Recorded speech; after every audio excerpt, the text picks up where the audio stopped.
नमस्कार साथियों। भारत में यूरोपीय आगमन के सेकंड एपिसोड में हम पोर्टुगीज जर्नी इन इंडिया और भारत में उपनिवेशवाद की शुरुआत को देखेंगे। तो स्टार्ट करते हैं। कॉलोनियलिज्म यानी उपनिवेशवाद। उपनिवेशवाद एक ऐसा सिस्टम है जिसमें कोई देश या लोगों का ग्रुप किसी अन्य देश या किसी ज़मीन पर अपना अधिकार करते हैं और वहाँ के रिसोर्सेज और लोगों का इस्तेमाल अपने फ़ायदे के लिए करते हैं। जिस देश या ज़मीन के टुकड़े पर वह अधिकार करते हैं उसे उस देश का उपनिवेश कहा जाता है। जैसे भारत इंग्लैंड का 200 साल तक उपनिवेश बना रहा और भारत में उपनिवेशवाद की शुरुआत करते हैं पुर्तगाली। पुर्तगालियों द्वारा गोवा राज्य को अपना उपनिवेश बनाया जाता है। गोवा राज्य पर वह 450 वर्षों तक राज करते हैं। 1961 में इंडियन आर्मी के द्वारा उसे पुर्तगाल से आज़ाद किया जाता है।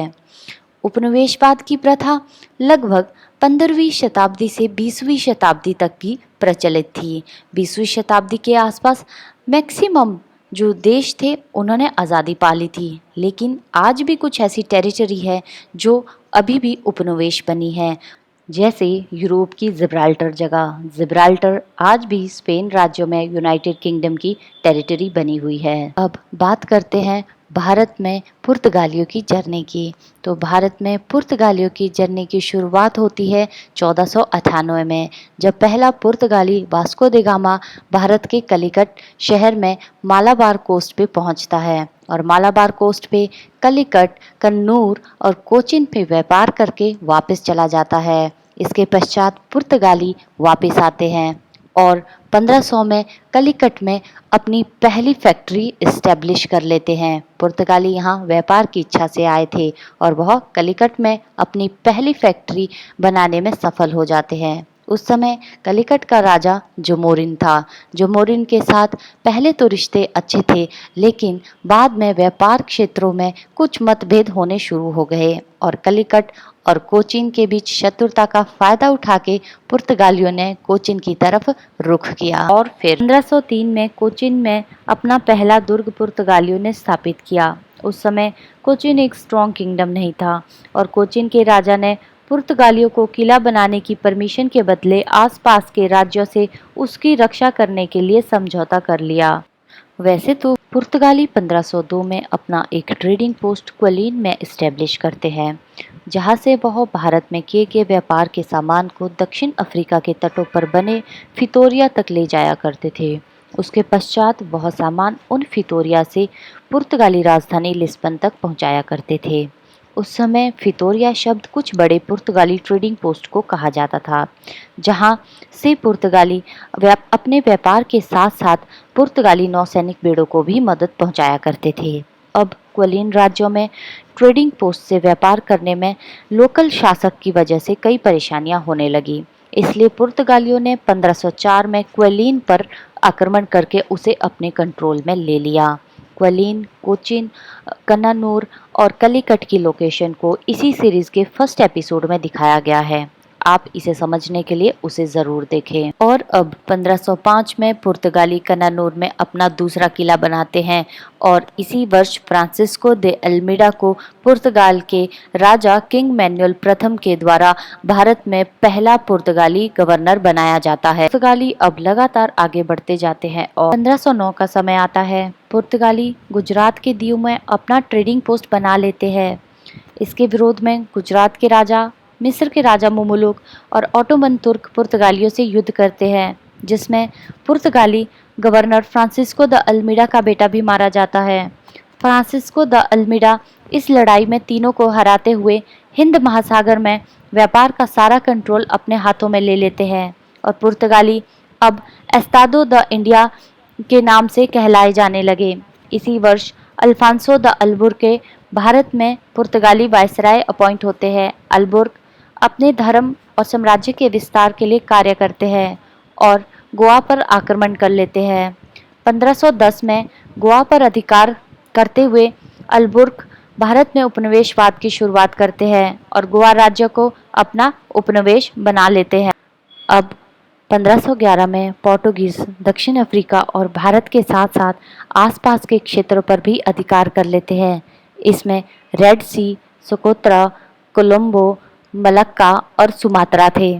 वह इस पर 1511 पे अधिकार कर लेते हैं और 1515 में वह पर्शियन गल्फ में हॉर्मुज जगह पर भी अधिकार कर लेते हैं।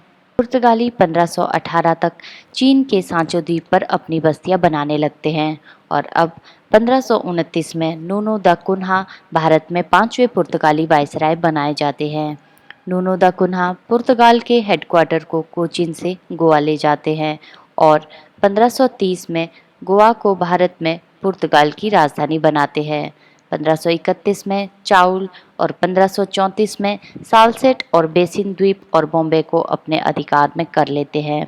उस समय गुजरात में बहादुर शाह का राज था, जो महमूद बेगड़ा का पोता था और उस समय दिल्ली की सल्तनत पर लोदी वंश के बाद बाबर के बेटे हुमायूं का राज था, जो अपने साम्राज्य विस्तार में लगा हुआ था। बहादुर शाह ने हुमायूं के आक्रमण से बचने के लिए पुर्तगालियों को उसकी मदद के बदले बेसिन द्वीप सौंप दिया, परंतु कुछ समय पश्चात आपसी मतभेद के कारण पुर्तगालियों ने बहादुर शाह को मारकर वहां के आसपास के क्षेत्रों पर अपना अधिकार कर लिया। अब 1535 में दीव पर और 1536 में क्रगनौर, मैंगलोर, होनावर, भटकल और भावनगर पर अपना अधिकार कर लेते हैं और इनके क्षेत्रों में अपने कारखाने खोल देते हैं। बाद में गुजरात के दमन की इम्पोर्टेंस को समझते हुए 1559 में वह दमन पर अधिकार कर लेते हैं। अब बात करते हैं पुर्तगालियों के बंगाल व्यापार यानी पूर्व भारत में पुर्तगालियों के व्यापार की। तो सबसे पहले बंगाल में शासक महमूद शाह ने 1535 में पुर्तगालियों को सतगांव और चटगांव में फैक्ट्री खोलने की अनुमति दी थी, जिससे बंगाल में पुर्तगाली अपना व्यापार अच्छे से करने लगते हैं। परंतु 1556 के बाद हुमायूं का बेटा अकबर बंगाल की तरफ अपने साम्राज्य का विस्तार करने लगता है और अब पुर्तगालियों को अड़चने आने लगती है। अकबर एक मजबूत राजा था और अपने साम्राज्य का विस्तार को बंगाल तक पहुंचा देता है। वह 1579 में एक शासकीय फरमान के द्वारा पुर्तगालियों को बंगाल की नदी के तट तक सीमित कर देता है और 1530 में जीते गए पुर्तगालियों के द्वारा सूरत पर भी मुगलों के लगातार प्रभाव देखने को मिलते हैं। तो पुर्तगाली अकबर के सभी धर्मों के प्रति सम्मान करने की भावना को देखते हुए उसे लुभाने की कोशिश करते हैं और अकबर भी पुर्तगालियों को 1579 में हुगली में व्यापार करने की परमिशन दे देते हैं, परंतु वह उन्हें वहां किला बनाने की परमिशन नहीं देते। अकबर और अकबर के बेटे जहांगीर ने ईसाई धर्म के प्रति खूब रुचि दिखाई, पर कहा जाता है कि यह रुचि अकबर ने ऐसा सिर्फ पुर्तगालियों के नए तकनीक वाले हथियारों को पाने के लिए किया था और अंग्रेजों के आने के बाद पुर्तगालियों और मुगलों के आपस में संबंध बिगड़ते चले गए। पुर्तगालियों ने कोरमंडल कोस्ट पर पहले ही अपना अधिकार कर लिया था, परंतु वह 1598 में मसूलीपट्टनम में भी अपना अधिकार कर लेते हैं। अब यूरोप में बदलते राजनीतिक वातावरण के चलते हुए डच और अंग्रेज पुर्तगालियों के बाद भारत आते हैं और उनसे जीते हुए क्षेत्रों को अपने अधिकार में ले लेते हैं, परंतु गोवा, दीव, दमन और दादरा और नगर हवेली में पुर्तगाली आज़ादी के बाद तक शासन करते हैं। भारत की आज़ादी के काफ़ी वर्षों के बाद वह इन क्षेत्रों को छोड़ते हैं। दादरा और नगर हवेली पुर्तगालियों को मराठाओं और अंग्रेजों की लड़ाइयों के फलस्वरूप 1779 में मिली थी। 16वीं शताब्दी के खत्म होते होते ही पुर्तगाल और स्पेन की शक्तियां भी कमज़ोर होने लगी। पुर्तगाल और स्पेन दोनों देशों का 15वीं और 16वीं शताब्दी का समय उपलब्धियों भरा रहा और पूरे विश्व में इन दोनों देशों ने इस समय अपना व्यापार जगत में प्रभुत्व हासिल किया। परंतु 17वीं शताब्दी के आते आते ही स्पेन और पुर्तगाल की राजनीतिक स्थितियां पूरी तरह से ही बदल जाती है, जिसके चलते डच और अंग्रेज और फ्रांसीसी भारत आ जाते हैं। इस एपिसोड में इतना ही।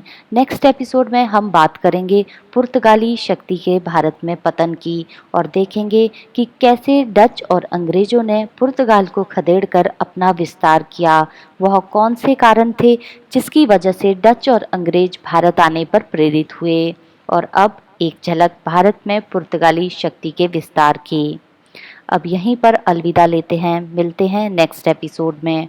और हाँ, मेरे चैनल को सब्सक्राइब ज़रूर कीजिए ताकि मेरी वीडियोस आप तक पहुंच सके। इन वीडियोस को शेयर ज़रूर कीजिए ताकि जिसे इस जानकारी की ज़रूरत है उस तक यह वीडियोस पहुंच सके। अंत में अगर यह एपिसोड आपको अच्छा लगा हो तो लाइक ज़रूर कीजिए। Thank you very much.